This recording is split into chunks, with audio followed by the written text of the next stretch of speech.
जो राइटिंग के 6 स्टेप्स हैं उसमें से पहला स्टेप गेटिंग आइडियाज़ अपनी सेकंड लास्ट क्लास डिस्कस किया था, और उसमें कुछ पॉइंट थे, 4 प्रोबेबल तरीके के हमें आइडियाज़ कैसे, वो क्या क्या प्रोबेबल पॉसिबल तरीके थे उनका बताइए। सर मैं सर एक लिस्ट बनाई जाए पहले, सबसे पहले। जी जी। और उसके अलावा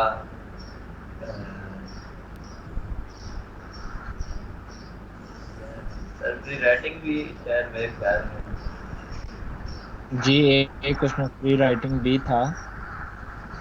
और सर उसमें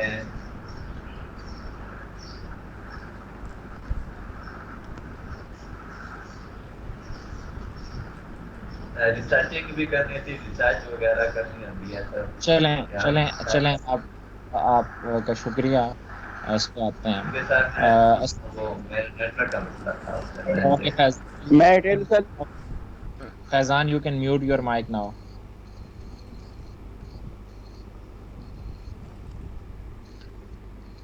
Okay, Iman Maryam is there. Maryam, am I audible to you?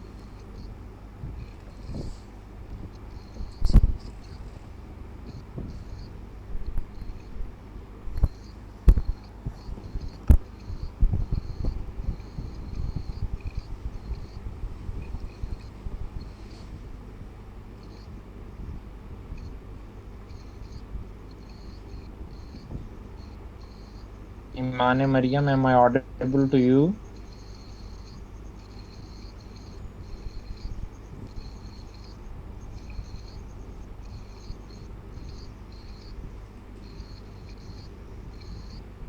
Okay, Mohammed Bilal, am I audible to you?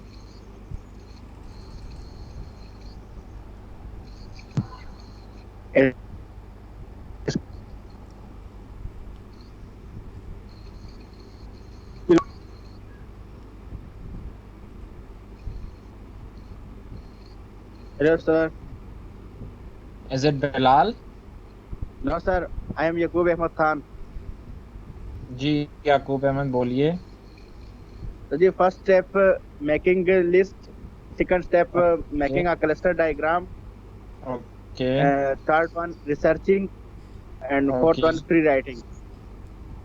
Very good, very good. Shabash. Thank you so much, Yakub.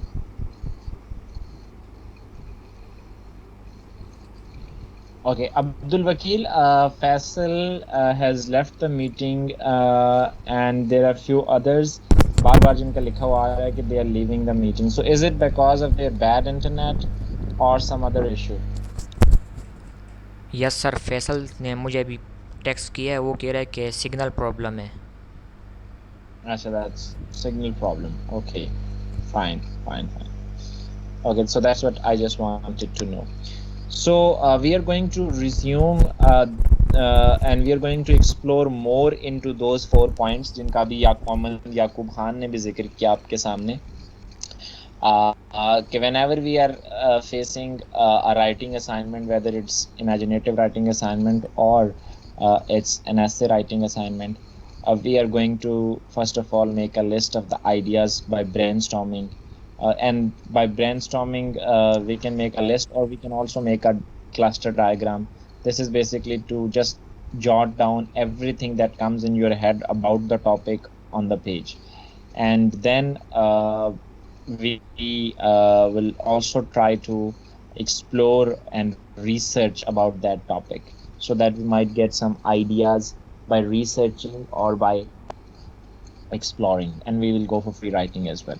So now I will explain and I will share the lecture, the PPT, by sharing the screen, and that will explain how exactly can we go through these things. So I'm going to share the screen with you guys. Here is it shared. Okay, so here I go. Okay, so my screen is visible to all of you.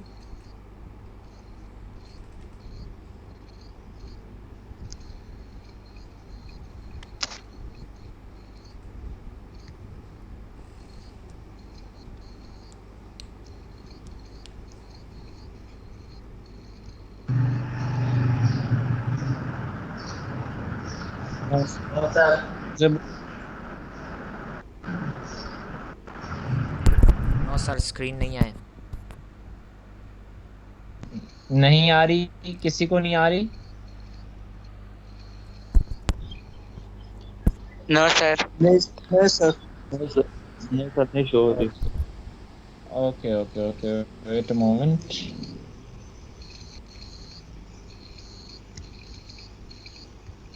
अब देखिए,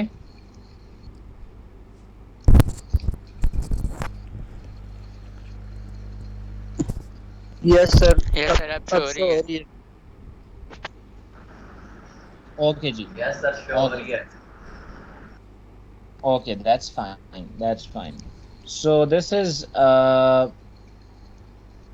when we are making a list. We did discuss this before as well, कि जो आपके assignment का title है, you are going to write the assignment at the top of a page, ये हो गया। और I have already given you an imaginative writing assignment, ठीक है? तो आपने वो स्टीप लर्निंग कर्व जो है, you have to write that at the top of a page, and then work out what the assignment wants you to do. दूसरा step आपने, यानी जब लिस्ट आपने बनानी है तो स्टेप बाय स्टेप आपने करना क्या है। पहला तो आपने ये काम करना है कि आपने you have to write the title of the given assignment at the top of a page, and then you need to work out what the assignment wants you to do. यानी you need to understand this कि आपसे क्या पूछा जा रहा है, आपने करना क्या है। Ask yourself, what's the exact task I am being asked to do? So what was the exact task I asked you to do? मैंने आपको क्या कहा कि आपने करना है। So you are supposed to write a piece on steep learning curve. So anybody can come up with a poem, a play, a dialogue, a narration that deals with the topic. क्योंकि piece is not confined कि आपने novel लिखना है, short story लिखनी है, क्या लिखना है। So you need to know what's the exact task, आपको पता चल जाएगा यहाँ से। And then start making a list. Find what you think is the most important word or phrase in the assignment and make it the first item in your list. यानी जैसे steep learning curve में सबसे important ये है कि steep learning, ये जो आपको असाइनमेंट दी गई है, इसमें जो फ्रेज सबसे इम्पॉर्टेंट फ्रेज है वो है steep learning curve. So find what you think is the most important word और फ्रेज इन द असाइनमेंट। अगर आपको ये लिख आ गया है कि write a piece on steep learning curve, इसमें इम्पॉर्टेंट फ्रेज क्या है? Steep learning curve. तो इसको आपने सबसे पहले अपनी लिस्ट में लिखना है, and make it first item in your list, and then scribble down anything that comes into your head about that word और फ्रेज। स्क्रिबल डाउन का मतलब होता है कि लिख लेना है। आपने फ़ौरन इस वर्ड से, इस फ्रेज से मुतालिक जो कुछ आपके जहन में आता है उसको लिखते जाना है, बग़ैर उसको बहुत ज़्यादा फ़िल्टर किए, क्योंकि आप एक लिस्ट बना रहे हैं तो उस लिस्ट में आप ऐड करते जाएंगे। Use a new line for each thought, जिसको हम बुलेट्स भी कहते हैं। आप बुलेट पॉइंट बना सकते हैं, यानी जितना थॉट है आपका, जो आइडिया है, हर नए आइडिया के लिए एक नई लाइन इस्तेमाल करें आप अपने पेज पे। And right just a word और टू फॉर ईच थॉट। और पूरी एक्सप्लेनेशन आपने उस वक्त नहीं करनी जब आप लिस्ट बना रहे हो, सिर्फ आपने नाम लिख लेना है, एक वर्ड लिख लेना है, दो वर्ड लिख लेने, ताकि आपको पता चले कि आपने बाद में उन्हीं पॉइंट्स को, उसी एक वर्ड को या वो जो एक फ्रेज आपने लिखा है उसको एलेबोरेट करना है। सो ये बेसिकली तीन चीज़ें यहाँ पे आपने अपने जहन में रखनी है कि जब आप लिस्ट बना रहे हो तो आपने ये पहला काम यही करना है कि आपने on the top of your page you have to write the, उसके बाद आपने खुद से ये पूछना है कि मुझे क्या करना है। जब ये आपको रियलाइज़ हो जाए कि आपको क्या कहा गया है और एग्जैक्ट टास्क क्या है, फिर आपने स्टार्ट मेकिंग अ लिस्ट। और मेकिंग अ लिस्ट जब आप बनाना शुरू करें, उसमें आपने क्या क्या काम करना है ये मैंने यहाँ मेंशन कर दिए हैं।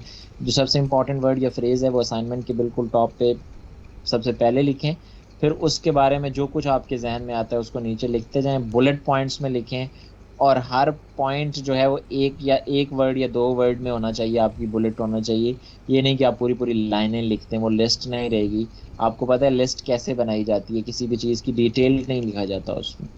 और फिर चौथा पॉइंट इसमें 3 ये पॉइंट हो गए मेकिंग अ लिस्ट। चौथा पॉइंट ये होगा कि अगर आपको ये लगे कि आपसे नहीं हो रहा, कांट डू इट, यानी आपको लगे कि यार कुछ आ ही नहीं रहा, क्या लिखूं इसमें, तो आस्क योर सेल्फ, तो ज़रा खुद से पूछिए कि am I rejecting the ideas before I even write them down.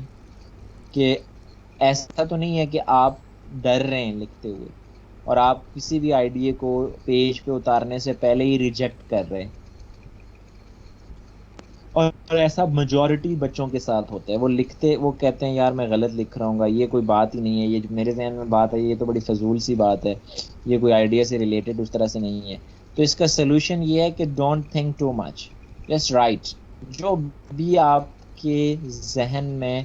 क्योंकि यहाँ पे अभी आपको उसको अगर आपने लिस्ट में शामिल कर लिया है तो इसका ये मतलब नहीं है कि वो आपकी राइटिंग असाइनमेंट का पक्का हिस्सा बन जाएगा।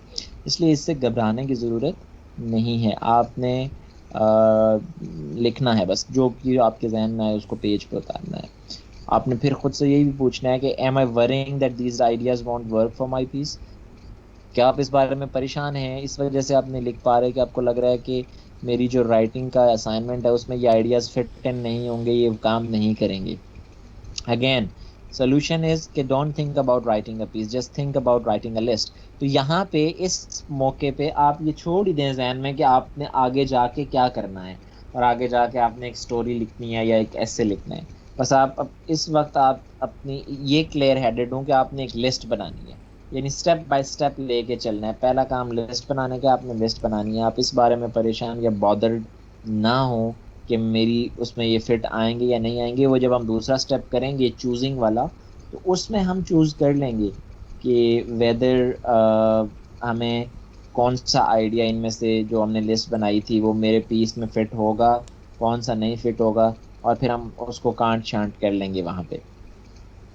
एंड फिर आपने ये भी, क्योंकि आपके वर्ड्स जब जहन में आए हैं तो आपको हो सकता है बहुत सारे, अभी भी आप जब लिखने बैठते हैं तो आपके जहन में ख्याल या वर्ड या आइडिया तो आ जाता है, लेकिन आपको उसे स्पेल करना नहीं आ रहा होता, स्पेलिंग आपको लगता है गलत होंगे। तो अगर आप इस बारे में परेशान है कि am I worrying that my spelling the words wrong, तो इसमें कोई मसला नहीं है, spell them any way you like at this stage. क्योंकि यहाँ पे कोई मसला नहीं है, आपको जैसे ही स्पेलिंग आ रहे हैं आप उन्हें उसी तरह से स्पेल कीजिए। इस स्टेज पे आप उन्हें उसी तरह स्पेल करें। And then am I weird because I am finding this hard. अक्सर ये बच्चों को होता है, वियर्ड का मतलब होता है स्ट्रेंज, अनयूजुअल। तो ये बच्चे सोचते हैं कि यार मैं तो बड़ा नालायक हूँ, मैं तो किसी काम का नहीं हूँ, मुझे ये मुश्किल लग रहा है, बाकी लोगों ने तो बड़ी आसानी से कर लिया है। ये अक्सर आप लोगों को क्लास में भी फीलिंग आ रही होती है, बाकी भी लाइफ की जो स्किल आप सीख रहे होते हैं कि यार फलाना बंदा तो ये काम बड़ी आसानी से कर लेता है, मुझसे क्यों नहीं होता। क्या मैं अजीबो गरीब हूँ, क्या मैं गैर मामूली हूँ, मैं जो है वो वियर्ड हूँ, यानी मुझ में सलाहियत कम है, या मेरी खसूसियात जो है वो नहीं है इस काबिल कि मैं कर सकूँ। तो ऐसा कभी भी नहीं होता, ऐसा मत सोचें, सिर्फ आपका एक्सपीरियंस और एक्सपोजर होता है जो इस बात को डिटरमिन करता है। तो you are like everyone else on the planet. आप सब के सब जो है वो एक जैसे हैं, आपका दिमाग भी इसी तरह चलता है जैसे बाकियों का चलता है। ये डिपेंड है कि आप उसे कितना यूज़ करते हैं, उसको कितना मीनिंगफुल बनाते हैं। तो आप किसी से कमतर नहीं है। आप ये सवाल अगर आपको लगता है कभी कि यार मैं तो नहीं कर सकूंगा ये काम, फलाना वकील तो कर लेगा, फैसल तो कर लेगा, मैं नहीं करूंगा, तो ऐसा कतन नहीं है। आप उनसे बेहतर कर सकते हैं। तो खुद को कतन ये अंडर एस्टिमेट जो है वो आपने नहीं करना। तो ये उसमें चौथा काम आपने करना है, यानी आप जब लिस्ट बना रहे हो तो उसमें आपने सबसे पहले उसको लिखना है, अपने आइडिया टॉपिक को टॉप पे, उसके बाद उससे रेलेवेंट जितना भी वर्ड्स या फ्रेजेस आपके जहन में आए हैं उससे नीचे उनको उस लिस्ट में शामिल करते जाना है। फिर आपने खुद से ये पूछना है कि आपको टास्क क्या दिया गया है, आपने उस गिवन टास्क को समझना है। और फिर आपको अगर ये लगे कि आपसे नहीं हो पा रहा, तो आपने खुद को किस तरह बूस्ट करना है, आपने खुद से सवाल पूछने हैं कि मैं ये वैसे ही पहले से ही, हम जिसको कहते हैं ना प्री सपोजिशन, आप पहले ही प्री सपोज कर चुके होते हैं कि मुझसे नहीं होगा। तो जब आप ये कह देते हैं ना और ये डाउट पैदा कर देते हैं कि मेरे लिए ये मुश्किल है, तो फिर वो वाकई आपके लिए मुश्किल बन जाता है। आपने ये पूछना है कि आप पहले ही तो नहीं रिजेक्ट कर रहे किसी चीज़ को। बहुत सारे लोग आपको कहेंगे यार हमने ये काम करना है, आप कहेंगे यार ये नहीं हो सकता, तो आपने उसको इम्प्लीमेंट करने से पहले, सोचने से पहले, उसको थॉट आउट करने से पहले ही रिजेक्ट कर दिया होता है। और फिर वो काम आप ज़िंदगी में कभी नहीं कर सकते, क्योंकि आपको लगता ही नहीं। आप बहुत सारे लोग अगर मोटरसाइकिल चलाना चाहते हैं, सीखना चाहते हैं, और अब उनको ज़रूरत भी है इस चीज़ की, लेकिन वो भाई एक्सीडेंट मोटरसाइकिल के देखते रहते हैं, डरे भी हुए हैं, और उन्हें कोई कहता है कि यार मोटरसाइकिल मैं तुम्हें सिखा दूंगा, कोई बड़ी बात नहीं है, कहता नहीं जी ये नहीं हो सकता, मैंने तो कभी साइकिल नहीं चलाई, तो मोटरसाइकिल कैसे चलाऊंगा, बैलेंस नहीं होगा मुझसे। तो अब वो बंदा कभी भी नहीं सीख सकेगा, और ना, क्योंकि उसने रिजेक्ट कर दिया ये आइडिया ही कि वो सीख सकते हैं। जबकि उसके मुकाबले में एक और बंदा जिसने कभी साइकिल नहीं चलाई, वो भी इसी तरह के गुमान में है कि यार मैं कैसे सीखूंगा, मेरा तो बैलेंस नहीं होगा, मैंने तो साइकिल नहीं चलाई बचपन में। लेकिन वो कहते हैं अच्छा ट्राई तो करते हैं, और वो उसने रिजेक्ट नहीं किया, उस आइडिया को पहले ही रिजेक्ट नहीं कर दिया ट्राई करने से। तो उसने जब ट्राई किया, एक दो दफ़ा वो गिरेगा, उसके घुटने जख्मी होंगे, और फिर वो उसको चलाना सीख जाएगा। जबकि जिसने ट्राई नहीं किया वो जो है कभी भी नहीं सीख सकता। तो ये ट्राई करना जो है, एक्चुअल जो फील्ड है उसमें खुद को उतारना, इट इज़ इम्पॉर्टेंट, और you need to keep that in mind. So इसके बाद इसमें जो पांचवी इम्पॉर्टेंट पॉइंट हो सकता है कि जब आपका when your list fills the page you can stop and read it over। यानी जब आपका पेज एक भर जाए, आपकी लिस्ट बन जाए आइडियाज़ की उससे रेलेवेंट, तो फिर आपने you can stop, definitely you can stop and you can read it over. उसको फिर आपने उसको खुद पढ़ना है। और अगर आप यहाँ पे if this doesn't look like enough don't panic, ये बहुत अहम है। हम पैनिक करके फ़ौरन किसी काम को छोड़ देते हैं, यार ये नहीं होगा, उठा के फेंक दिया, गुस्से में आ गए, नहीं हो सकता, ऐसे ही फजूल में, मुझसे नहीं होगा, मेरा दिमाग तो काम ही नहीं करता। So if this list doesn't look like enough, आपको लगे कि ये काफ़ी नहीं है, डोंट पैनिक। तो there are lots of other ways. इसके अलावा भी बहुत सारे तरीके हैं आइडियाज़ को इनकॉर्पोरेट करने के, आइडियाज़ लेके आने के। सो आपने परेशान नहीं होना, ठीक है। तो to get ideas keep reading for some more. तो इसके लिए आप थोड़ा सा मज़ीद पढ़ें, एक्सप्लोर करेंगे, तो आपको चीज़ें मज़ीद आ जाएंगी। आपने पैनिक नहीं करना, गुस्सा नहीं करना इस बात पे, या ख़ुद को आपने वो नहीं कर देना, कोसना शुरू नहीं कर देना कि I am the silliest man on the earth and I am the dumbest man on the earth and I can't do that and this is not my forte, और मुझसे नहीं होगा। So you can always do that. It's just that you need to be a bit patient, और आपने देखना है कि किस तरह से, और ज़रूरी नहीं है कि हर शख्स के लिए इस तरह से काम करे आइडियाज़ लिस्ट की सूरत में। हर बंदे का दिमाग जो है वो डिफरेंट अंदाज से चलते हैं, तो हम कुछ दूसरा रास्ता भी आप एक्सप्लोर कर सकते हैं। अब ये तो हमने मेकिंग अ लिस्ट के लिस्ट बनाते हुए अब हम आज क्या बात कर रहे हैं कि जब हम लिस्ट बनाएं तो हमें किन चीज़ों को जहन में रखना चाहिए, कौन कौन से चैलेंजेस आ सकते हैं, और उन चैलेंजेस का सलूशन क्या है। लिस्ट बनाते हुए जो प्रॉब्लम्स आएँ उनको कैसे एड्रेस किया जाए, और लिस्ट बनाई कैसी जाए, बुलेट पॉइंट्स डाले जाएँ, क्या किया जाए। दूसरा पॉइंट था क्लस्टर डायग्राम। तो क्लस्टर डायग्राम भी कैसे बनाई जाए, उसमें चैलेंजेस जो हैं उन्हें कैसे देखा जाए, और किस तरह उसको मुफीद बनाया जा सकता है। सो सबसे पहले वही उसी तरह बिल्कुल लिस्ट की तरह ही है, चूँकि ये क्लस्टर लिस्ट है सिर्फ, इसमें विजुअल लिस्ट आप कह लें इसको। तो फाइंड द कीवर्ड और वर्ड्स, जिस तरह आपने मेकिंग अ लिस्ट में आप ज़ाहिर यही करते हैं कि असाइनमेंट में जो कीवर्ड है, इंपॉर्टेंट वर्ड है या फ्रेज़ है, उसको ढूंढते हैं, उसको देखते हैं कौन सा है। अब आप जब उसको देख लेंगे तो यहाँ पे उसमें तो आपने टॉप पे लिख दिया था, लेकिन क्लस्टर डायग्राम में एक डिफरेंट टेक्निक है, जो कि आपने क्लस्टर बनाना है तो कैसे बनाएंगे कि आपने make a box in the middle of the page, make a box in the middle of the page. अब स्टीप लर्निंग कर्व आपको मिली हुई है, तो आप क्या करेंगे, स्टीप लर्निंग कर्व जो है मिडल में एक बॉक्स बनाएंगे, और उसके अंदर आप स्टीप लर्निंग कर्व लिख देंगे। ठीक है, उस दिन हमने ये प्रैक्टिस की भी थी थोड़ी बहुत। In the middle of the page and right the keyword the most important word of the assignment in it.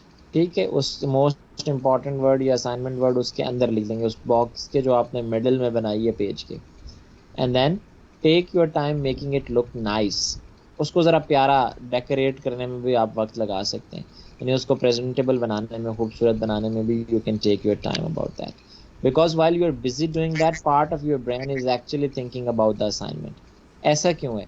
even when you are busy making that cluster beautiful and presenting it and making it good looking, even then part of your brain, आपका दिमाग इस बारे में, आधा दिमाग आपका इसी topic से रिलेटेड जो आइडियाज़ हैं उनको सोच रहा होगा। ये it's a very genuine practice. तो ये काम आपने करना है। फिर आपने draw a line out from the box, उस बॉक्स से एक लाइन खींच के बाहर लेके आनी है, और फिर खुद से पूछना है, ask yourself what does this make me think of. अब जब वो लाइन आपने ऊपर खींची या नीचे खींची या राइट साइड पे खींची या लेफ्ट साइड पे खींची, वो आपने लाइन पहले खींच ली, आपको पता नहीं था, आपके जहन में कोई आइडिया नहीं था, आपने पूछा कि यार अच्छा अब मैंने लाइन लगा दी है, what does it make me think of, क्या आ रहा है मेरे जहन में। उस आइडिया को आपने दरमियान में लिख लिया था, फिर आपने एक लाइन खींची। और जब आपने लाइन खींची है तो लाजमी तौर पे आप उस, अब आपके जहन में उसी टॉपिक, उसी आइडिया से रिलेटेड कोई चीज़ आ रही होगी, और फिर आप उसको ये वहाँ पे जॉट डाउन कर लेंगे, लिख लेंगे उसको। और वो जो थॉट या ख्याल आया है, राइट दैट थॉट डाउन, उसको लिख लें। और फिर उसको लिखने के बाद wrap it in a little idea bubble. जिस तरह आपने वहाँ पे बड़ा सा बॉक्स मिडल में बनाया था, अब आइडिया बबल बनाना आपको आता है, आपने इसकी इमेजेस देखी हैं, गूगल पे भी देख लीजिएगा। आइडिया बबल, छोटा सा आइडिया बबल बनाया, और उसमें वो उस टॉपिक से रिलेटेड जहाँ से आप लाइन खींच के आए थे, वो लाइन एंड जहाँ की, वहाँ पे आपने आइडिया बबल बनाया, और उस आइडिया बबल में ये आइडिया जो आपकी ख्याल, ये थॉट जो आपको आया, उसमें लिख लिया। फिर उसमें attach it to the box the keywords is an. और फिर उस आइडिया बबल को आपने खींच के उसके साथ लाइन लगा के, यानी आपने जिस तरह हम एरो लगाते हैं, इसको आपने अटैच कर देना है आपका जो कीवर्ड है, यानी बॉक्स में जो स्टीप लर्निंग कर्व है फॉर एग्जांपल, उसके साथ आपने अटैच कर देना है। तो ये आपका एक, यानी इसी तरह फिर आप करते जाएंगे, लाइन लगाते जाएंगे, खींचते जाएंगे, आइडिया आता जाएगा, और आप उसके गिर्द जो है वो छोटे छोटे आइडिया बबल्स आप जो है वो बनाते जाएंगे उस सर्कल के जो आपको दरमियान में, और इस तरह से क्लस्टर डायग्राम बनेगी। Keep asking questions about the keyword. बार बार आपने जो कीवर्ड या फ्रेज है उसके बारे में, इंपॉर्टेंट वर्ड या फ्रेज है उसके बारे में पूछते रहना है खुद से सवाल, ताकि आपके जहन में आइडियाज आते रहें। Ask yourself does it make me remember something that once happened to me. यानी आप अपने पर्सनल एक्सपीरियंस से भी मदद ले सकते हैं इस हवाले से। जैसे स्टीप लर्निंग कर्व है, तो क्या मेरे साथ ऐसा हुआ कि कुछ सीखते हुए मुझे लगा कि जो लर्निंग है वो एक स्टीप कर्व है, और मुझे बिल्कुल ऐसा महसूस हुआ हो कि वो एक लम्हे पे बहुत ही स्टीप कर्व हो गई थी, ठीक है। और फिर मैंने उसके बारे में, तो आपको सब्जेक्टिव यानी अप्रोच जो है अपने बारे में, आपने खुद से भी इस बारे में सवाल करना है कि वाकई क्या मेरे साथ भी ऐसा हुआ कुछ सीखते हुए कि लर्निंग प्रूव्ड अ स्टीप लर्निंग कर्व। ये आप पहले खुद से अपने एक्सपीरियंस से आप सवाल करें। फिर does it make me think of another word, does it make me think of its opposite. तो अब स्टीप लर्निंग कर्व है अगर, तो उसका ऑपोजिट क्या होगा, यानी स्टीप का आपका ऑपोजिट फ्लैट हो जाएगा, ठीक है। तो क्या आपके ख्याल में उसका ऑपोजिट आ रहा है, यानी आप एक ऑपोजिट पॉइंट ऑफ व्यू आप वो लिख सकते हैं कि नहीं, it's not a steep learning curve, learning is a flat thing, ठीक है। ये इस बारे में, यानी उसके ऑपोजिट को आप जहन में लेके आते हैं, उसके सिमिलर यानी उसके सिनोनिम को जहन में लेके आते हैं। फिर आप ये भी पूछ सकते हैं खुद से कि does it make me think of something that seems to have nothing to do with the topic. अगर आपको फिर ये भी आप पूछ सकते हैं क्या मेरे जहन में जो आ रहा है उसका टॉपिक से कोई ताल्लुक नहीं है। यानी आपने बार बार खुद से सवाल पूछने हैं। और does it make me think of a particular person और प्लेस और इंसिडेंट। और आप किसी खास शख्स, चीज़ या जगह या किसी वाक़े के बारे में अगर आपको उस टॉपिक से रिलेटेड कोई चीज़ नज़र आ रही है, तो आप उसको भी आप सवाल पूछ सकते हैं। तो ये 4 बड़े अहम सवाल हैं जो आपने खुद से पूछने हैं कि क्या ये टॉपिक मुझे अपने बारे में कुछ बताता है, कोई कोई चीज़ जो मेरे साथ कभी हुई हो, या किसी ऐसे शख्स, चीज़ या जगह के बारे में कोई चीज़ बता रहा हो, याद दिला रहा हो, जो कभी मैंने ऑब्जर्व किया हो, कभी मैंने देखा हो। या उसके ऑपोजिट्स के बारे में सोच सकते हैं आप। तो ये आपने क्लस्टर डायग्राम बनाते हुए इन चीज़ों को ध्यान में रखना है। अब ask questions about the idea bubbles too. अब जो आइडियाज बबल बनाए, यानी आपने एक तो मेन आइडिया था आपका, जिसको आपने सेंटर में लिखा हुआ था, जो आपने बच्चे छोटे छोटे आइडियाज बबल बनाए हैं। अब ask questions about the idea bubbles too, उनके बारे में भी पूछें। Ask yourself, does this make me remember something else. यानी अब क्या होगा कि जब आपने आइडिया बबल, पहला आइडिया आपने सेंटर से एक लाइन खींची और एक आइडिया बबल बना दिया, फिर आपने उस आइडिया बबल के बारे में सोचा कि अच्छा ये, तो आपने उसके बारे में भी सोचना है। एक तो मेन टॉपिक से आपने सब टॉपिक बना लिया था आइडिया बबल में। अब आपने सोचना है कि इसके बारे में मुझे कुछ जहन में आ रहा है। अगर आ रहा है तो वहां से एक और लाइन खींच के उस आइडिया बबल के साथ एक आइडिया बबल और बना लेंगे छोटा सा, जो उसका बच्चा होगा। सो इस तरह से जिस तरह हम आउटलाइनिंग करते हैं, वो आपके पास स्टेप बाय स्टेप जो है वो चीज़ें आ जाएंगी। Does this make me wonder about something और स्टार्ट टू इमेजिन और मेक अप समथिंग। तो ये चीज़ें हैं जो आपने खुद से पूछनी है रिगार्डिंग आइडिया बबल्स। इससे भी आपको इग्निशन मिलेगी। इग्निशन का मतलब होता है जिस तरह आपको सपोर्ट मिलेगी, ठीक है, आपको एक तरह से इमेजिनेशन करने के लिए एनर्जी मिलेगी, और आपको वो जो तीली लगना है ना वो लग जाएगी, और आप जो है वो भड़कना शुरू हो सकते हैं, आपकी इमेजिनेशन भड़कना शुरू हो सकती है। तो ये बेसिकली पर्पस है। तो ये इसी तरह से जिस तरह मेकिंग अ लिस्ट में आपने ये 4-5 चीज़ें आप अपने जहन में रखें, और उसको बनाते हुए आपने उनको जहन में रखना है कि किस तरह से मैं इन पे काम कर रहा हूँ। और दिल नहीं छोड़ना आपने, और आपने मुसलसल एफर्ट करते रहना है। और ये जब अभी इतना हम इस पे टाइम स्पेंड कर रहे हैं, लेक्चर्स लगा रहे हैं, आप लिस्ट, जब आपके जहन में एक चीज़ आ गई, उसको लिस्ट और उसको बनाना, ये 3 से 4 मिनट का काम है पेज पे। आप ये सोच रहे होंगे कि पता नहीं ऐसे या इमेजिनेटिव राइटिंग स्टोरी असाइनमेंट लिखते हुए कितना टाइम लग जाएगा। जब आपके जहन में चीज़ें क्लियर होंगी, एक टॉपिक है उसके बारे में आपने एक रफ वर्क किया, और रफ वर्क पे आपने एक पेज पे उसके बारे में आइडियाज़ लिख लिए, या उसके बारे में क्लस्टर डायग्राम बना ली, तो it only takes 4 to 5 minutes. फिर हम आ जाते हैं तीसरी, यानी हमने जो गेटिंग आइडिया, चूजिंग आइडियाज में जो पहला पॉइंट है, उसकी तीसरी चीज़ थी रिसर्चिंग। अब रिसर्च का मतलब जो है वो यही है कि यू लुक टू क्रिएट, या you look for research search, और फिर आप उसको दोबारा से, आपने कहीं ना कहीं वो चीज़ पहले मौजूद होती है, आपने उसको एक्सप्लोर करना होता है, उसके बारे में मज़ीद इंफॉर्मेशन इकट्ठी करनी होती है। सो उसके लिए क्या करना, choose something from your list to find more information about. अब आपकी जो लिस्ट है, मेकिंग जो लिस्ट है आपकी, या इवन जो आपका जो टॉपिक है या मेन आइडिया या फ्रेज है, आप उसको लेते हैं, या उसके बारे में कोई भी चीज़ आप जानना चाहते हैं कि ये इसका मीनिंग फॉर एग्जांपल क्या है, आ, इसकी ये कहाँ, किस ग्रेड के लिए, किस शख्स के लिए, किस मुआशरे के लिए ये बात दुरुस्त है, किसके लिए नहीं है। तो आप कोई भी ऐसा कीवर्ड फ्रेज उठा सकते हैं, और फिर आपने उसके बारे में इंफॉर्मेशन गैदर करनी है। अब आपने ask yourself again, is there a person, place और an event that I can find और मोर अबाउट। यानी कोई भी उस टॉपिक से रिलेटेड चीज़ आपके, क्या किसी शख्स के बारे में, किसी आइडिया के बारे में मुझे मज़ीद इंफॉर्मेशन चाहिए इस असाइनमेंट को कंप्लीट करने के लिए, ठीक है, या कोई जनरल आइडिया या कॉन्सेप्ट जो आप गूगल करके उसके से रिलेटेड आपको सिर्फ इंफॉर्मेशन किया तक आपको आइडिया दे दे, या किसी किताब से। तो ये आपने खुद से पूछना है कि और concept that I can fill in with specific details. तो ये रिसर्चिंग में आपने खुद से पूछना है। फिर स्टार्ट लुकिंग फॉर इंफॉर्मेशन। ये बड़ा इंपॉर्टेंट है कि आप रिसर्च जब करेंगे तो आप इंफॉर्मेशन को किस तरह से एक्सप्लोर करेंगे, और उसे किस तरह से अपने मकसद के लिए इस्तेमाल करेंगे।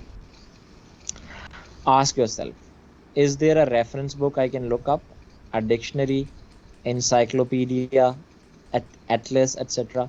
अब एटलस, जब अगर आपने कोई ज्योग्राफिकल असाइनमेंट करनी है जिसमें आपने किसी स्टोरी में का रेफरेंस में आपने जो है वो बताना है, जैसे आप नॉवेल्स पढ़ते हैं या शॉर्ट स्टोरीज, तो उसमें आप देखते हैं राइटर बाकायदा मशरिक मगरिब, और उसमें बाकायदा डिटेल्स ऐड करता है, कौन सा इलाका समंदर के करीब था, नहीं था, उसमें क्या था। तो वहाँ से आप इंफॉर्मेशन हासिल कर सकते हैं। आप किसी डिक्शनरी से हासिल कर सकते हैं, आप विकीपीडिया जिसको इंटरनेट आज कहते हैं या इंसाइक्लोपीडिया जिनको डिक्शनरीज कहते हैं, आप उनसे जाके इन्फॉर्मेशन जो है वो एक्सट्रैक्ट कर सकते हैं। आइडियाज़ लेने के लिए आप वहाँ पे रीडिंग कर सकते हैं ताकि आपको आपके टॉपिक के बारे में कुछ ना कुछ अंदाज़ा हो जाए। और फिर आपने ये भी देखना है कि क्या इस पे कोई किताब, is there a book about the subject either non fiction और फिक्शन, ये भी आप जो है वो खुद से पूछ सकते हैं। यानी बेसिकली एक्सप्लोर कर रहे हैं कि क्या इस मौजू पे पहले भी किताबें लिखी गई हैं, अगर कोई लिखी गई है, कहानी लिखी गई है या नॉन फिक्शन लिखी गई है, उसमें क्या कहा गया है क्या नहीं कहा गया, और वो भी आप एक्सप्लोर कर सकते हैं। और आप can I find sites about this on the net, यानी जिसको आपको ज़ाहिर है सबसे ज़्यादा आप लोग गूगल बाबा से मदद लेते हैं, तो ये आपने देखना है कि क्या गूगल बाबा इस मामले में आपको मदद दे सकता है। और फिर आप फिल्म और वीडियो उस टॉपिक के ऊपर अगर कोई हो तो वो भी बहुत मुफीद है। जैसे आपके, अभी मैं मास्टर्स की एक क्लास पढ़ा रहा था, तो हाँ, अब मास्टर्स के बच्चों को जब हम पढ़ाते हैं मैं इंग्लिश में, तो अक्सर प्लेस जो हैं या जो नॉवेल्स हैं या ड्रामास हैं, उनको पढ़ने के बाद मैं उन्हें ज़ाहिर है उस पर लिखने को जब असाइनमेंट देता हूँ क्रिटिकली, तो उससे क्रिटिकली देखने से पहले मैं उन्हें कहता हूँ कि यूट्यूब पे इससे रिलेटेड फ़िल्में पड़ी हैं, आप वो फ़िल्म देख लें और उसके बाद अंदाज़ा करें ताकि आपको मज़ीद क्लियर हो जाए। क्योंकि ऐसे बहुत सारे बच्चे होते हैं जिनकी विजुअल लर्नर्स होते हैं और वो एक्शन देख के वो सीखते हैं जल्दी, तो उनको अंदाज़ा हो जाता है कि अच्छा इसको किस तरह से हमने लेके चलना है। तो और फिर आप उसको रेफरेंस के तौर पे भी इस्तेमाल कर सकते हैं और आपको वो हेल्प आउट कर सकती है किसी भी फाइनल मंतकी अंजाम तक या आइडिया तक लेके जाने के लिए। अब आपने ये भी फैसला ज़ाहिर करना होगा कि आपने ये रिसर्च करनी कैसे है, ठीक है, वो भी आपने खुद से पूछना है कि is there someone I can interview about this, क्या किसी शख्स से इंटरव्यू करके आप इंफॉर्मेशन हासिल करना चाह रहे हैं, जानना चाह रहे हैं। आप किसी एक शख्स से भी कर सकते हैं, आइदर एन इंडिविजुअल और ग्रुप, या can I investigate it by observing it my self, या सिर्फ और सिर्फ ऑब्जर्वेशन की बुनियाद पे आप अपनी जो रिसर्च है उसको लेके आएंगे और सिर्फ जो आपने सोचा समझा, फ़र्ज़ किया या मुशाहिदा किया उसको आप अपने वर्ड्स में लिखेंगे। And then look at what I am researching, ये भी आपने देखना है कि वाकई ये कोई रेलेवेंट चीज़ है जो मैं देख रहा हूँ, बार बार एक्सप्लोर कर रहा हूँ या नहीं है। Can I investigate it by experiencing it directly doing it my self, खुद को भी बहुत सारे लोग उसमें उतारते हैं, ठीक है, कि क्या ये वाकई steep learning curve for example है, तो आप खुद को एक्सपीरियंस में डालेंगे, कोई भी नई चीज़ कोई भी नई स्किल सीखने की कोशिश करें, और वो यानी आप एक बिल्कुल एक्सपेरिमेंटल रिसर्च कर रहे होते हैं जिसको हम एक्सपेरिमेंटल रिसर्च कहते हैं, कि आपने खुद को उस सिचुएशन में डाल दिया और फिर आपने उस पर लिखना शुरू कर दिया। फॉर एग्जांपल अगर आपको कहा जाता है कि आप जो ब्राइबरी है उसके ऊपर, ब्राइबरी कहते हैं रिश्वत का जो मामला है, उसके ऊपर आप लिखें, तो उसके मुख्तलिफ तरीके हैं, ठीक है, आप किसी पुलिस वाले से इंटरव्यू कर लें, आप किसी रिश्वत देने वाले से इंटरव्यू कर लें, आप किसी जज से इंटरव्यू कर लें, या आप उसे सिर्फ ऑब्ज़र्व करें कि लोगों से गुफ्तगू करें कि लोग किस तरह से बताते हैं कि आज मैं थाने गया तो 5,000 दिया तो जान छूट गई, या किस तरह आपके दोस्त बताते हैं कि रात को हम जा रहे थे, गाड़ी में शीशा पड़ा था, पुलिस वालों ने रोक लिया और हमने उन्हें 200 रुपये दिए, उन्होंने हमें जाने दिया। ये आपकी पर्सनल ऑब्जर्वेशन है। फिर आप can I investigated by experimenting it directly, तो आप खुद भी कर सकते हैं कि आप पुलिस वालों को किसी मामले में रिश्वत देने की कोशिश कर लेके देख लें क्या वो लेते हैं नहीं देते, अगरचे ये ख़तरनाक हो सकता है मामला। इसी तरह अगर आप को ये कहा जाता है कि जो चैलेंजेस हैं बेगिंग के, यानी जो भीख मांगना है, और लोग भीख क्यों मांगते हैं, और लोगों का जो भीख मांग रहे होते हैं उन लोगों का बाकी लोगों का उनके साथ रवैया क्या है, और क्या भीख मांगने वाले जो है वो बहुत ज़्यादा पैसे बना लेते हैं, और अगर नहीं बनाते तो क्या वो उनकी जो सेल्फ है यानी खुद ही जो है अना है, क्या वो मर चुकी होती है, और वो किस तरह की चीज़ जहनों से गुजर रहे होते हैं और उनके जहन में क्या होता है, और क्या किसी से पैसे मांगना आसान है